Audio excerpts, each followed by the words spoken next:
I'm your Orlando community correspondent, Troy Campbell, and right now we're outside Orlando City Hall. And that's because on Monday, Florida state auditors are expected to show up here to review financial documents on several different financial topics.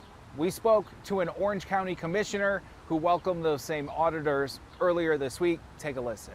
Did you see some of these auditors this week? Well, yeah, they came in the building on Tuesday and we did get to see them and they were greeted. Of course, why wouldn't they be? District 3 Orange County Commissioner Myra Uribe says she worked with state auditors this past week, making sure they received all the necessary financial documents. And how would you say the level of cooperation that the county had? 100% cooperative. And what I always try to say is, one, these aren't our dollars. These are taxpayer dollars. Florida's Chief Financial Officer Blaise Ngolia spoke outside the Orange County Administration building when auditors arrived Tuesday morning. What we've seen traditionally from local governments is they wind up adding a lot of fluff and wind up spending things on that they shouldn't be spending on. On Thursday, Ngolia posted on X a warning that counties and cities under audit should not hide, quote, keywords from internet data systems in an effort to hide information from our DOGE Florida auditors. What's your understanding of what the next 60 days will entail, though? I think at this point we can't do anything. They came and they had a list of what they wanted. We provided all of that information,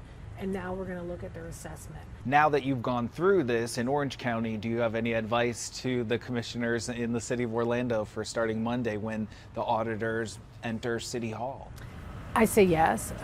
They're going to look at your spending. They're going to look at your funding. They're going to look at where you get funding. In a letter addressed to the city of Orlando, the state says property tax revenue has increased about $120 million in the past 5 years. Uribe says Orlando residents should welcome the audit. If you're a resident and you're looking at this, you're saying, I'd like to know that they're doing right. And if there's something they can improve on, that they'll improve. And potentially these Florida DOGE audits could be another level towards transparency. Absolutely. It's always about transparency, and we need to move forward with that. And again, the state auditors with Florida DOGE are expected to show up here to Orlando City Hall on Monday and stay for at least a couple of days. And of course, we will continue to keep you updated on their visit. Outside City Hall, I'm your Orlando community correspondent, Troy Campbell, News 6.